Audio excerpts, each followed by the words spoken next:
The first time Captain Perin Galloway stood face to face with a Tharxid soldier, it was over a game of who could hold their hand closer to a plasma welder's tip without flinching. Perin had been aboard the UNSS Chesapeake for 2 months, assigned as the human representative in the interspecies military cooperation program. A peace treaty with the Tharxid Empire meant shared patrols, joint drills, awkward dinners, and an unending parade of cultural misunderstandings. The Tharxids were large, sinewy beings with skin like volcanic rock and a penchant for bragging about their durability. "I can be skewered through the thigh and still run a mile," declared Commander Hask, the Tharxid squad leader, his voice low and full of certainty. He leaned forward over the table in the mess hall, which was uncomfortably warm to accommodate his species' heat preference. Perin chewed the last bit of his protein bar and raised an eyebrow. "That's a weird flex, Hask." Hask looked confused. "I am not flexing. I am stating fact." "It means boasting," said Perin, wiping his hands on his pants. "Showing off." "Ah," Hask replied, turning back to his team. "Then yes, I boast." They laughed. It was a deep, scraping sound that made the utensils on the table vibrate. Perin leaned back on the bench, cracking his knuckles. "So what's the point of all this? Trying to scare me or impress me?" "Neither," Hask said. "We are establishing dominance through shared pain tolerance. It is traditional among Tharxid soldiers." Perin blinked. "You bond by hurting yourselves?" "Yes. You understand." "No, I really don't." Later that week, they invited him to a resilience trial. It was held in the training dome with Tharxid medics on standby. The first part of the trial involved walking barefoot over a heated metal path. The humans declined that one. The second involved getting scratched by the claw of a Crashen lizard whose venom caused a mild burning sensation. Perin agreed, mostly to avoid looking like a coward. The scratch hurt. A lot. But he didn't complain. He sat on the bench afterward, breathing through clenched teeth, sweat pouring down his neck, while the Tharxids nodded approvingly. "You endure," Hask said, handing him a canteen. "I've had worse," Perin lied. The real test came 2 weeks later on the jungle moon of Karthus 4. The joint patrol was supposed to be a routine sweep of a defunct mining colony buried in dense foliage. The only life forms registered were small herbivores and fungal blooms. Nothing dangerous. That changed when a Zarnite predator emerged from the underbrush and ambushed the patrol. The creature was fast, all limbs and sinew and snapping jaws. It lunged from the trees, catching one of Hask's soldiers across the chest before the rest could respond. The team scattered, opening fire with shock rifles, their beams slicing through the leaves and lighting up the dusk. Perin dove behind a collapsed wall, heart pounding. He peeked over and saw Hask wrestling the thing, his claws locked with the Zarnite's jaws. Perin didn't hesitate. He charged in, grabbed a broken pipe from the ground, and jammed it into the creature's side. It shrieked and thrashed, flinging Hask aside. In the chaos, the Zarnite caught Perin with a swipe of its talon. The cut ran from his ribs to his hip, deep and immediate. He stumbled back, clutching his side. "Perin!" Hask roared. The other soldiers closed in, finally bringing the creature down with a synchronized blast. Fell twitching, and then it was over. Perin was on one knee, blood soaking into his uniform. The pain was sharp, wet, and deep. He pressed both hands to the wound. "Stay still," Hask said, crouching beside him. "Do not move. You have lost blood." "I noticed," Perin muttered, trying not to pass out. "Thanks." A Tharxid medic rushed over with a pressure pack, applying it to the injury. Perin hissed, jaw tightening. Felt like someone was pouring acid over his side. "Get him to the shuttle," the medic said. "He needs treatment now." As they lifted him, Hask looked confused. "You are conscious." "Yeah," Perin said through gritted teeth. "I haven't passed out yet. You were cut open. I'm aware." Hask tilted his head. "But you are not screaming." "I'm saving my energy." The medic glanced at Perin's vitals on the scanner. "He should be unconscious from the pain alone." Perin let out a slow breath. "I'm trying really hard not to be." At the field hospital aboard the Chesapeake, the wound was cleaned, stitched and sealed. No major organs were hit, but the cut was deep. Recovery would take weeks. Perin remained in the medbay, movement restricted, muscles aching from the strain. Captain Rima, the ship's chief medical officer, visited him the next morning. She was a no-nonsense woman with sharp eyes and zero patience for melodrama. "You're lucky," she said, checking his chart. 2 centimeters to the left and we'd be talking about organ damage. Perin nodded, the pain still radiating in dull waves. "How long till I can walk again?" "Couple days, maybe more. You'll need physical therapy." No lifting, no drills, no heroics. Noted. Hask visited later that day, standing awkwardly at the foot of the bed. "You survived," he said. "Barely. You bled like a river," Hask added, sounding almost impressed. "Yeah," Perin said. "That's what happens when you get cut open." "You did not scream." "Didn't feel like it would help." Hask stared at him. "You are very strange." "I get that a lot." The story spread through the Tharxid ranks over the next few days. Hask's troops whispered about the human who took a predator's claw to the gut and didn't scream, didn't faint, didn't even cry out. They found it unnerving. Some said it wasn't natural. Others began to respect him in a way they hadn't before. A week later, Perin insisted on attending a joint training session against Dr. Rima's orders. "You're not cleared," she said. "I'll just observe," he replied, limping down the corridor with a cane. "No drills. Just watching." On the training field, Hask greeted him solemnly. "You are still wounded." "Yeah, well, I get bored in the medbay." The Tharxid soldiers nodded as he passed, their expressions unreadable. One of them, a younger warrior named Kren, approached cautiously. "Is it true," Kren asked, "that your blood left a trail over 20 meters? Perin blinked. "I have no idea. I was too busy trying not to die." Kren nodded as if that confirmed something important. From that day on, the Tharxids began including him in their resilience rituals without invitation. They didn't ask him to participate, just to be present. His injury had become a kind of legend among them, a mark of silent endurance that challenged their assumptions. One evening, Hask sat with him on the observation deck, watching the stars drift by. "You did not boast," Hask said. "Not really my style. Among us, to endure without boasting is the highest form of strength." Perin chuckled, careful not to strain his side. "You guys have a weird way of measuring strength." "Perhaps. But we are learning."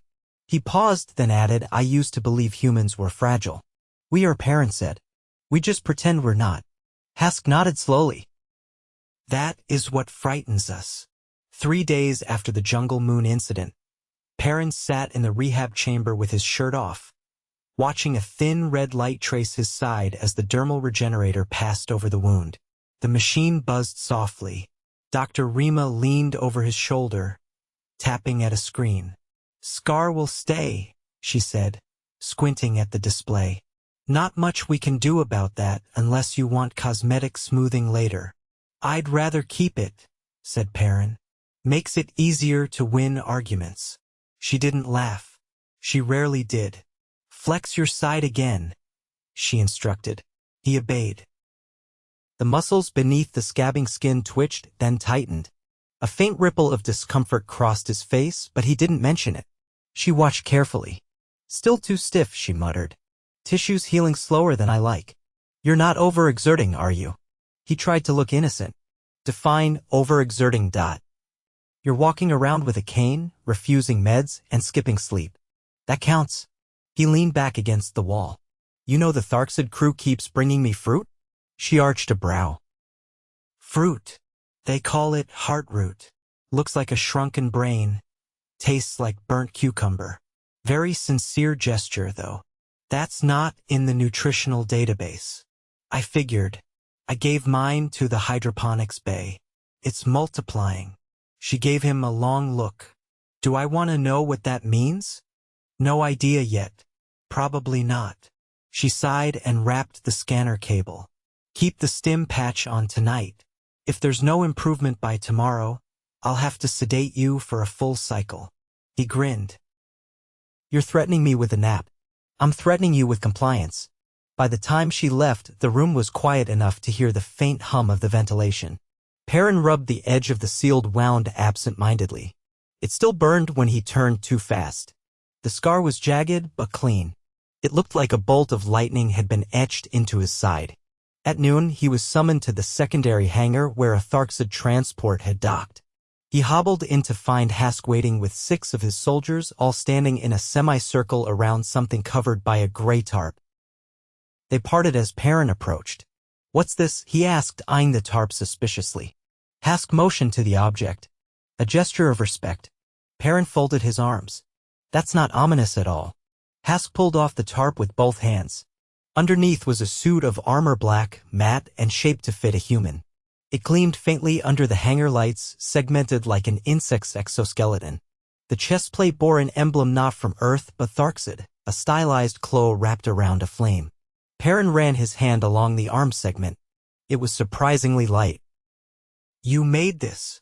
"Our engineers adapted it from scout plating," Hask said. "It flexes with muscle movement, absorbs moderate impact. It is not ceremonial." "You're giving me a combat suit?" "You earned it." Perin glanced at the others. They were silent, watching him with expressions he hadn't yet learned to read. One of them stepped forward, a female with deep crimson markings along her jaw. "My name is Vek," she said. "I was born on the mining colony of Tharsis 5. My brother fell to a Zarnite when I was young. You did what he could not." Perin hesitated. "I didn't do anything special. I just didn't want Hask to get eaten." Vek tilted her head. "That is special." Later, in the armory bay, he tried on the suit. The joints clicked into place as he moved. It was snug but allowed for full movement. A small panel on the forearm displayed environmental readouts and pressure levels. He flexed both legs, then twisted. The scar pulled slightly, but the pain was manageable. "Feels like cheating," he muttered. From the doorway, Hask replied, "It is not cheating to protect yourself." Perin turned. "You're not worried this breaks protocol?" Hask stepped inside, arms folded. "We consulted your command. They approved. That explains the message from Admiral Chin saying, 'Don't break it.' We can't afford another. We only had materials for one." Perin tapped the thigh guards. "How does it handle heat?" "Up to 400 degrees without failure." He raised a brow. "You tested that?" "No. We tested it to 500. It failed." He chuckled and leaned against the bench. "You know, I thought you guys saw us as a liability." Hask crossed the room and sat on the bench opposite him. "Some still do, but most now see something else." "What's that?" "Confusion." Perin laughed. "Glad I could be a mystery." "That is not a criticism. You confuse us in ways that suggest possibilities." There was a pause. Perin adjusted the collar of the suit, then looked over. "You ever been injured in combat?" "Many times." "Ever scared you wouldn't make it?" Hask was quiet for a moment. "Once. On Grelax Ridge. I was trapped beneath a collapsed crawler. My leg was broken and I could not reach my comm. It took 6 hours before I was found." "What did you do?" "I counted my breaths. I told myself I would not die in the dirt. And I waited." Perin nodded, then looked down at his hands. "Yeah, that sounds familiar." By dusk, he was back in the observation deck, leaning against the viewport, watching a slow-moving asteroid field drift past the stars. He wore a loose tunic over the suit, more for comfort than necessity. His side still ached, but less than before. Vek joined him, carrying a data slate. "We have begun integrating human medical protocols into our triage algorithms." He glanced over.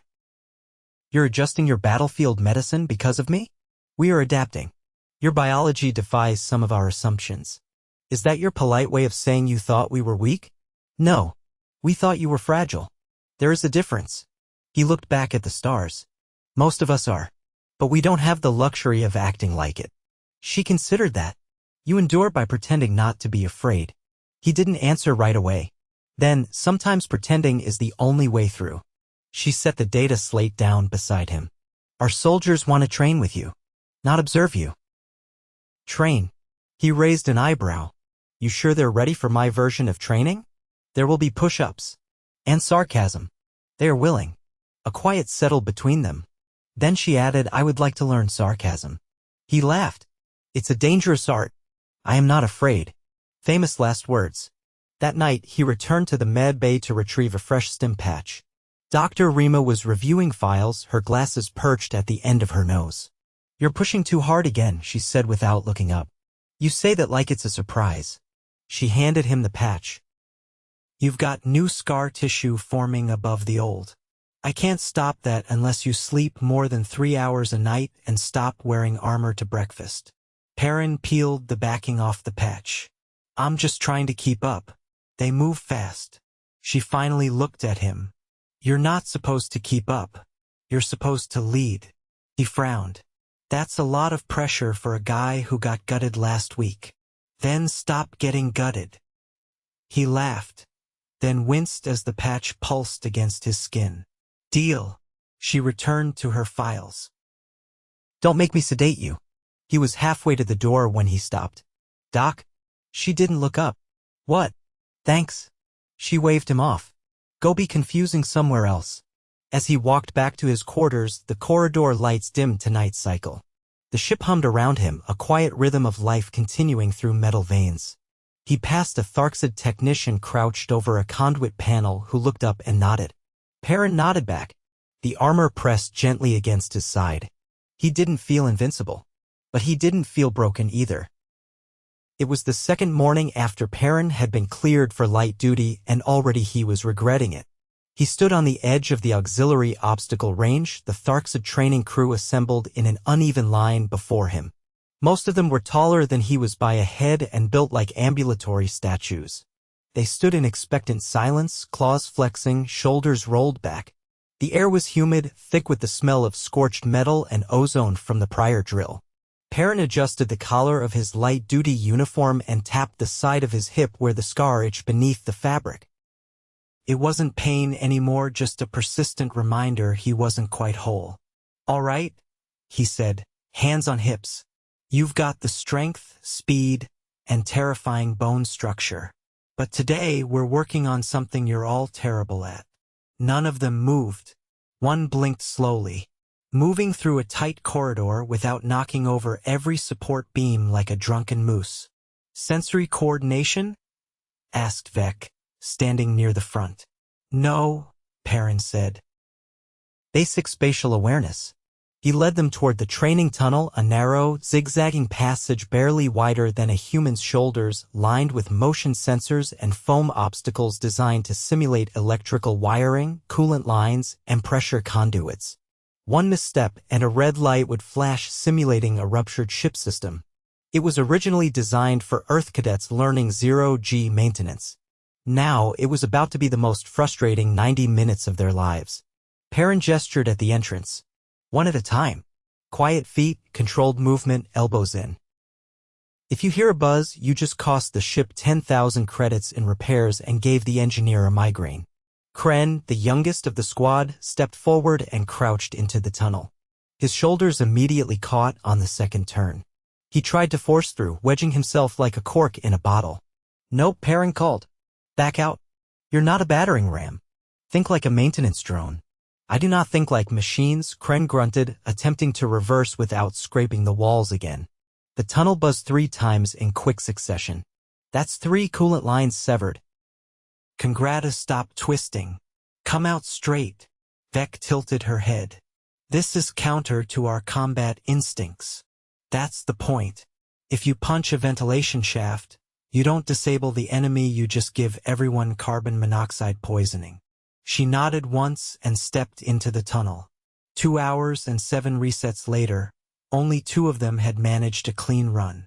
Perin leaned against the side rail, arms crossed, watching as Hask tried to navigate the course for the 4th time. His shoulders clipped a light fixture, setting off a chain of red flashes. Perin winced. There goes the lighting grid. I am not suited for this, Hask called back.